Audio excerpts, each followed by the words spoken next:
Well, then it's time for us to talk about Mid-South Wrestling, episode 269. And to bring us all the way through that, Rodney West will take us through 269, episode Yeah, 269. this program was originally aired on November 1st, 1984, and the march to 1983 is well on its way as most of the talent from 83 is going to come back, and yeah. All right, here we go, though. We begin the program with Joel and Jim, and they're standing there. Joel Watts, Jim Ross, along with the new North American heavyweight champion, Ernie Ladd, and Ernie, as fabulous as always. Don't be talking what you need to be talking about, especially when Joel was there stuttering and stammering and trying to figure out what was on the show. He said, quit it, what you need to be talking about is the North American heavyweight champion, the main man here. Don't be keeping the champ waiting. Joe, it's easy. Get you a rundown. And you can remember.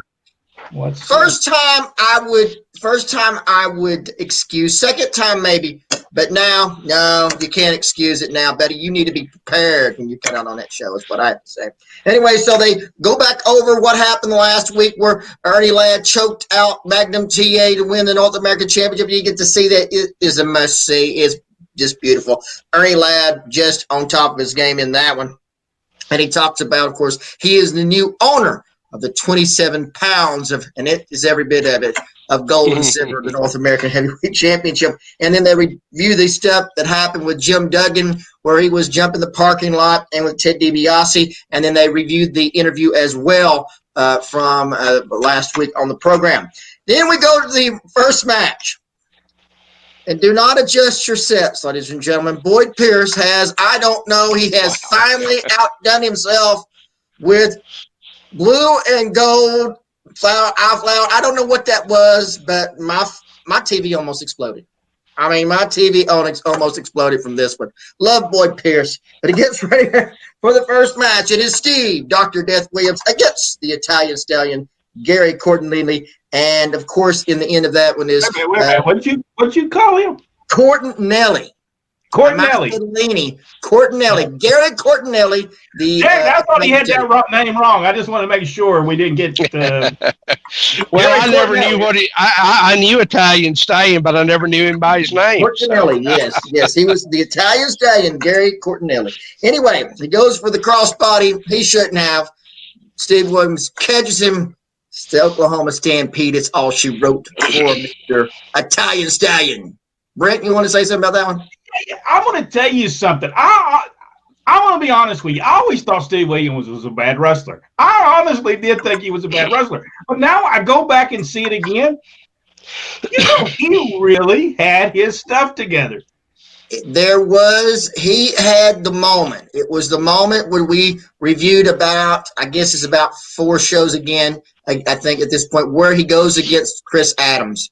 This is where he comes into his own, and now he's really marching, and it's getting stronger and stronger with each week, and he really is beginning to break out, if you will, on the program. I agree with you on that. Jack, what did you think about that one? I thought it was good. Yeah, there comes a time in everybody's career where things where that light switch flips for you, and you understand why you're doing what you're doing, and I think in that time period, it flipped for him. Yeah, he was coming into his own, no doubt. Match number 2 is Hercules Hernandez against Thomas Ivy. In the beginning of the match, Cornette tells Agbar, do not send a messenger to me. I've got what you want. Come to me. We negotiate. Don't send Buddy Landell to me. I just come. We'll negotiate. I've got what you want. So then he talks about the Rock and Roll Express and the $25,000 that he's put up to any type of stipulation that they want to have. And, of course, that is the road. We're on the road right now to the Thanksgiving Superdome Wrestling Extravaganza, and that is coming up. Anyway, it comes up Hercules Hernandez against Thomas Ivy. He drops him over on the top rope. Hercules Hernandez drops Ivy on the top rope, then goes into the Shinnomaki. And it is all over for Mr. Ivy, which I believe it was all over before the bell even rang for him. But did you not? Am I wrong about that? No. He looked. If you look at him in the corner. He looks like he said it's like I'm dreading this. And I would be with him. I would have dreaded it too. He definitely looked like somebody told him to finish before the match started. It's coming up. All right, so they do a pre-recorded interview with General Skandar Agbar and Buddy Landell, and this is where Agbar, who looks like a gigantic candy cane standing out there, by the way, gives Buddy Landell a Rolex watch and tells him, "You need another." He said, "But Landell said, I need another incentive," so he gives him a Rolex watch, and he says, "Bring me what I want. You have till next week." And I want it here next week. So next week, Buddy Landell is supposed to deliver, and he's going to have the Rolex watch. And then, of course, we have a tag team match. It is Buddy Landell and the Hacksaw Butch Reed against Steve Brinson and Mike Jackson. I'll have to say there was a little miscommunication in this match. I have a feeling, just a little bit. I'm not sure if it was Reed, Landell, Jackson, somewhere something happened there. Jack, did you catch that? Yeah, little miscue in there, but it's all right. They try to.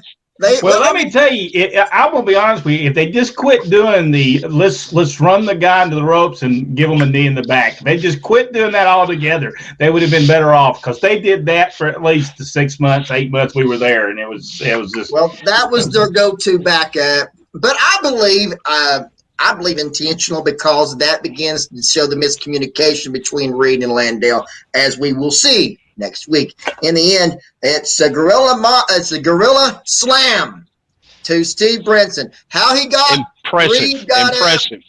Would you think to say Gorilla Monsoon? I did say Gorilla Monsoon, yes. So we got the gorilla slam. We got the gorilla slam on Brinson, and I mean, it was amazing. He got him up, but he got him up. Landell screaming, "Tag me, tag me, tag me!" He comes in. Landell makes the tag, gives the spinning elbow, and then it's Landell and Reed for the win in that one. Match number 4: Ted DiBiase, along with Agbar, against Master G. Brent, what did you think about this one? You know, I thought it was a decent match. You know, they put it together real well with because Butch Reed was out there, so they put the match together pretty good. But we're going backwards to the Loaded Glove, which he had done for months on top of months from 1982, yeah. 1980, all of 82, all of 83. And it's just rehashed from those years. It was very well done, though. Don't you think, Jack? It was done well. Oh yeah. It was a good match. Yeah. It was all. I believe it was awesome. And DiBiase, a wrestling machine. I mean, honestly, Master G couldn't keep up with him. I mean, he was fighting to keep up. In the end, it's DiBiase, as we says, loading up the glove, hitting Master G, and then puts him in the figure 4, and then intends not to let it go as he tries to break his leg, or as that's what they. Hey, I was very impressed with General Skandar Agbar, by the way. He took some pretty good bumps when he get hit. Yeah. You know, and I don't remember that. You know, sometimes your mind goes back going, he took them in stages, but he really didn't. So maybe I'm just forgetting some things as I'm getting older. But I was very impressed with his every time he got hit. Well, Agbar he was top of the line there, but again, you know, it was old hat. We had already seen the people in there had already seen it. Not to say they didn't draw some houses with it later, but yeah, it was old hat. Then we come up match number 5. It's Missing Link, along with the General Skandar Agbar against Magnum TA. Link, absolutely impressive. I mean, no matter how you put it, he is awesome. It's awesome. In the end, it's Agbar coming up on the ring apron. TA goes after him. Missing Link goes for the headbutt, just misses him out of the way. Hits Agbar. Agbar off the ring apron. That towel or headdress or whatever he calls it comes off. He's all laying all over the floor. TA turns around, catches Missing Link with the belly to belly, and it's all over Magnum TA in that one. And Joel in this one was just absolutely obnoxious. I think from now on, I'm going to have to say this. I'm going to have to say this right here. Joel, I think you need to redo the interview or redo the commentary, and this time do it in your man voice. Well, I'll have to say, though, he put several times he put Dad over, which is, by the way, for the people who are just watching you, was referee Ronnie West in this show. He puts him over several times in this match, you know. So evidently he didn't really care about the match. He just cared about the referee that was in it. But he did put him over pretty much. Yeah, Dad probably said something nice about him during the TV meeting. Might have had, yes. There we go. Anyway, so we got match number 6. It is for the Mid-South Television Championship as the exotic Adrian Street with Miss Linda against the superstar Bill Dundee. And in that one, Joel begins to talk about other shows again. I'm not sure what their obsession was with other shows, but this is the opportunity during a television match, title match, is to talk about other things other than what's going on in the ring. This happens. Apparently, this is new. This is some commentary thing that I never got a hold of and never grasped why they do it. I watched shows today, and they still do the same thing. Big match in the ring, and they talk about something else.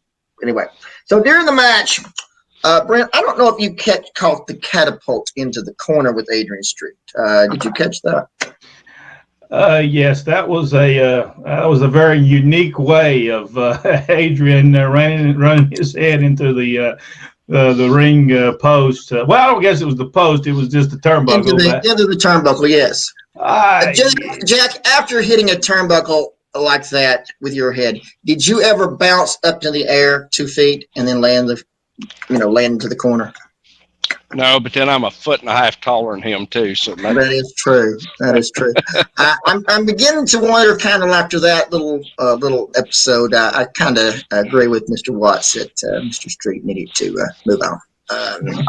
That was a little embarrassing. I can't believe it made television. You would think that Bill Watts would have said, "No, let's do a crowd shot during that." We certainly ain't showing that on our television. It was awful. It was awful. Anyway, Dundee makes a comeback on Street. He has him up in a airplane spin and comes around catching referee Ron West. He goes back into the second rope onto the floor, and then Adrian is pinned. Miss Linda's in for the count. 1, 2, 3. Dundee thinks he's won. He turns around. He sees Miss Linda. Miss Linda sprays him in the eyes, and then Adrian pins him. The referee's back in. Adrian pins him, counts him out. 1, 2, 3. I liked everything except for the catapult into the corner. I think that ruined it. Your sound went out there, Jack, just so that you know. Hey, by the way, other than that, the match was really good. I think so. Yeah, it was awesome up to that little catapult into the corner. And I'm with you, Brent. I don't think that should have got shown. Next week on the program, got Hector and Chavo Guerrero making their initial appearance, or the beginning of their appearances on Mid-South Wrestling. The Rock and Roll Express will have their special match with a $25,000 for Jim Cornette. And we'll have Hacksaw Jim Duggan, and General Skandar Agbar will be with his special announcement. And that will be all of that one. As we in episode 269, 270, and it's going to be hot next week, no doubt. That's coming up on the next episode of Mid-South Wrestling Review. We look at episode 270.